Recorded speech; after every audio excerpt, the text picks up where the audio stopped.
In a large town where there are so many houses and so many people that there is no roof left for everybody to have a little garden, and where, on this account, most persons are obliged to content themselves with flowers in pots.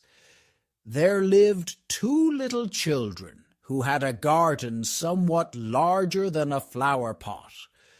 They were not brother and sister, but they cared for each other as much as if they were.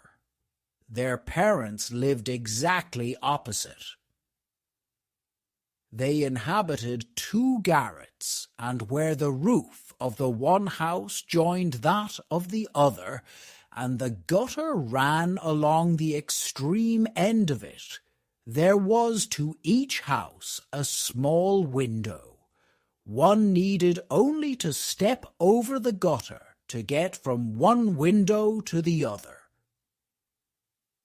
The children's parents had large wooden boxes there, in which vegetables for the kitchen were planted, and little rose trees besides. There was a rose in each box, and they grew splendidly.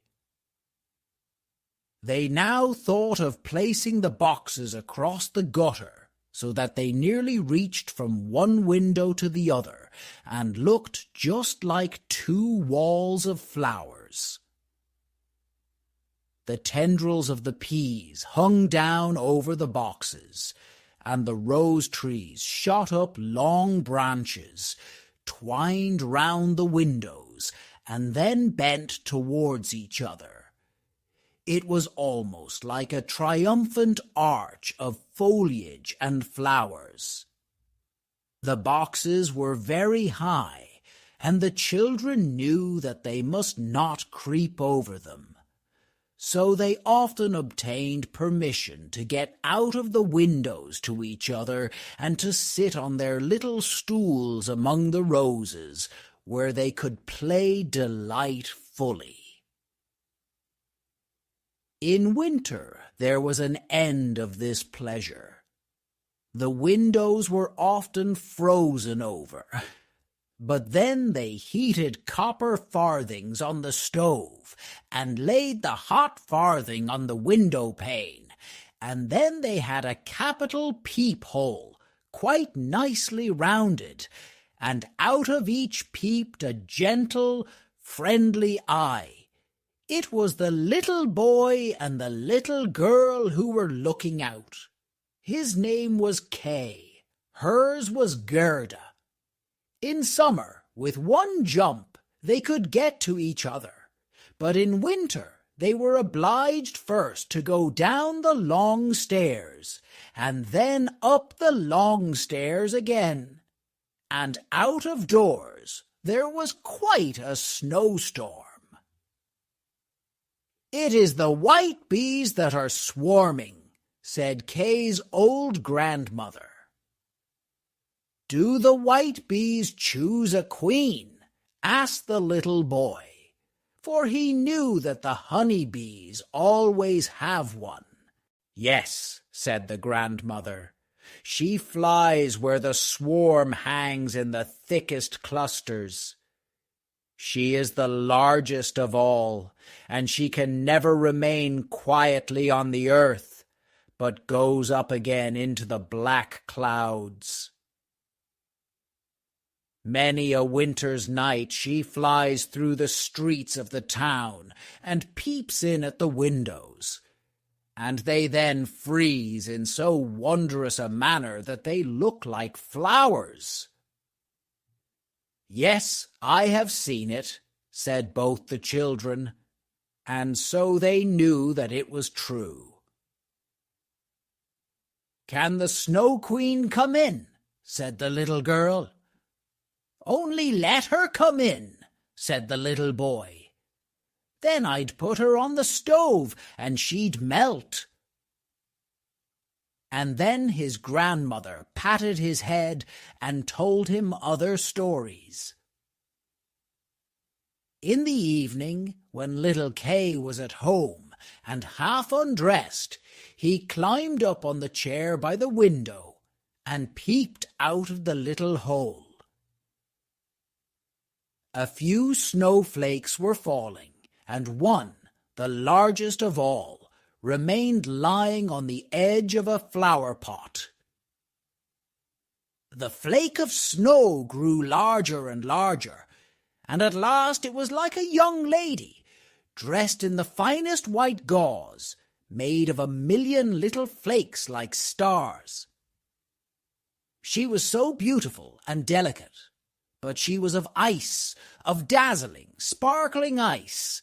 Yet she lived, her eyes gazed fixedly, like 2 stars. But there was neither quiet nor repose in them. She nodded towards the window, and beckoned with her hand. The little boy was frightened, and jumped down from the chair. It seemed to him as if, at the same moment, a large bird flew past the window. The next day it was a sharp frost, and then the spring came. The sun shone, the green leaves appeared, the swallows built their nests, the windows were opened, and the little children again sat in their pretty garden, high up on the leads at the top of the house. That summer the roses flowered in unwonted beauty. The little girl had learned a hymn in which there was something about roses, and then she thought of her own flowers, and she sang the verse to the little boy, who then sang it with her. The rose in the valley is blooming so sweet, and angels descend there the children to greet. And the children held each other by the hand, kissed the roses, looked up at the clear sunshine, and spoke as though they really saw angels there. What lovely summer days those were! How delightful to be out in the air, near the fresh rose bushes, that seem as if they would never finish blossoming. Kay and Gerda looked at the picture book full of beasts and of birds. And it was then the clock in the church tower was just striking 5, that Kay said, "Oh, I feel such a sharp pain in my heart, and now something has got into my eye." The little girl put her arms around his neck. He winked his eaves. Now there was nothing to be seen. "I think it is out now," said he. But it was not. It was just one of those pieces of glass from the magic mirror that had got into his eye. And poor Kay had got another piece right in his heart. It will soon become like ice. It did not hurt any longer, but there it was.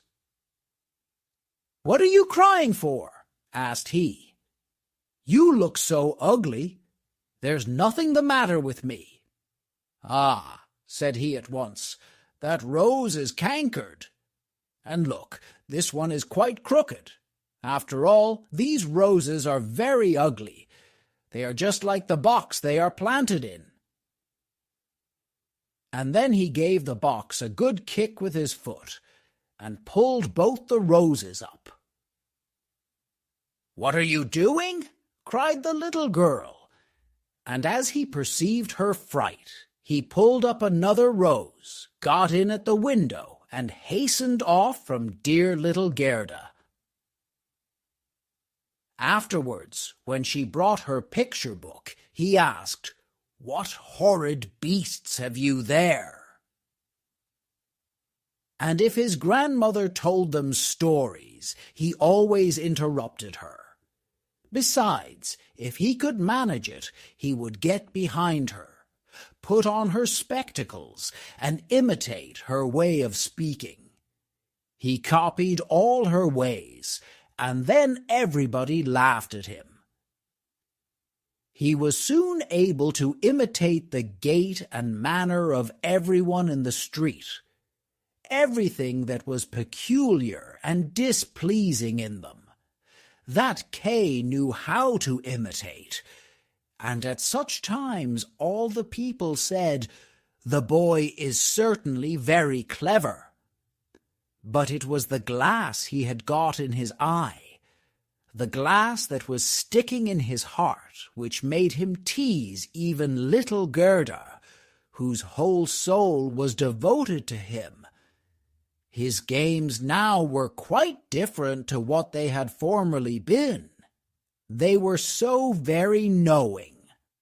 One winter's day, when the flakes of snow were flying about, he spread the skirts of his blue coat and caught the snow as it fell. "Look through this glass, Gerda," said he. And every flake seemed larger and appeared like a magnificent flower or beautiful star. It was splendid to look at. "Look, how clever," said Kay. "That's much more interesting than real flowers. They are as exact as possible. There I not a fault in them, if they did not melt."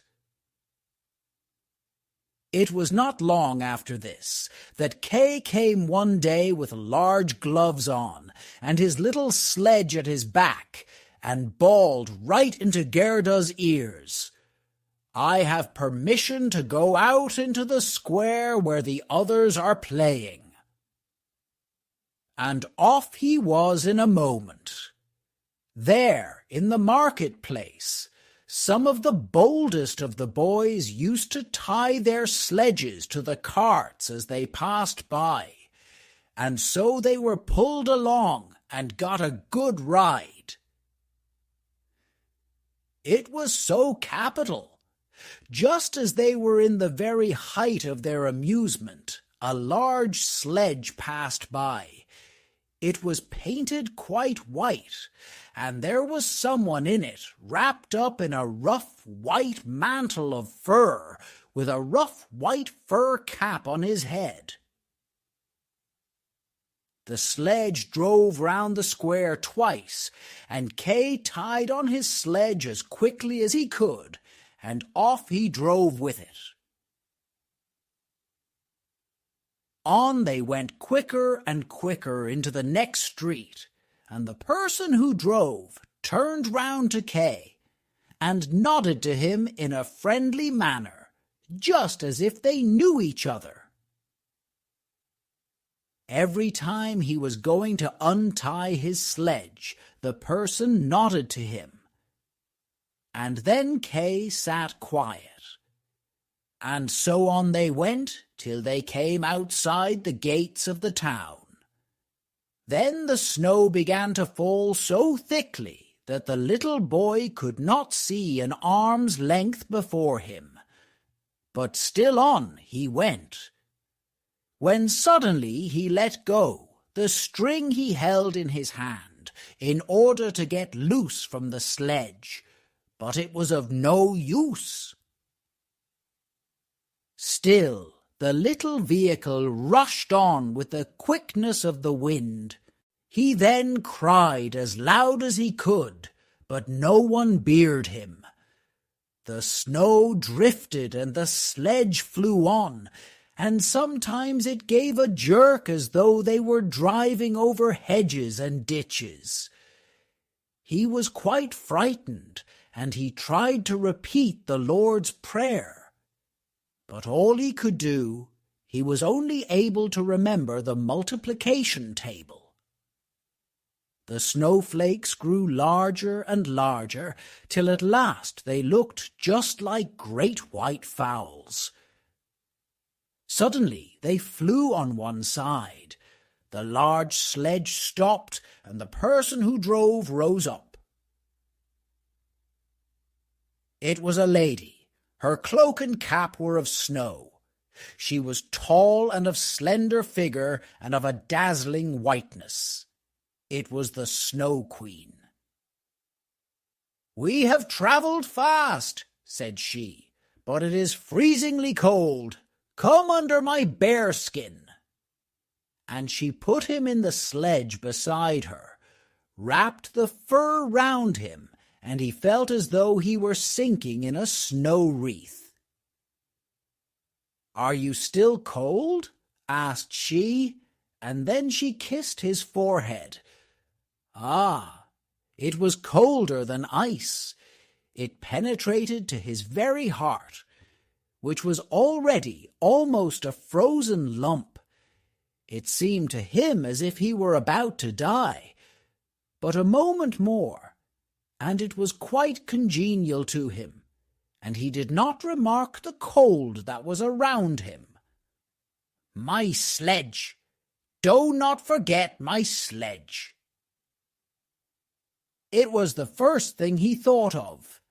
It was there tied to one of the white chickens, who flew along with it on his back behind the large sledge.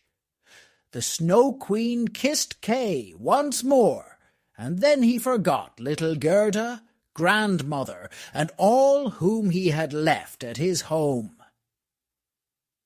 "Now you will have no more kisses," said she, "or else I should kiss you to death." Kay looked at her. She was very beautiful. A more clever or a more lovely countenance he could not fancy to himself. And she no longer appeared of ice as before, when she sat outside the window and beckoned to him. In his eyes she was perfect. He did not fear her at all, and told her that he could calculate in his head, and with fractions even, that he knew the number of square miles there were in the different countries, and how many inhabitants they contained. And she smiled while he spoke. It then seemed to him as if what he knew was not enough, and he looked upwards in the large, huge, empty space above him, and on she flew with him, flew high over the black clouds, while the storm moaned and whistled as though it were singing some old tune. On they flew over woods and lakes, over seas and many lands, and beneath them the chilling storm rushed fast. The wolves howled, the snow crackled.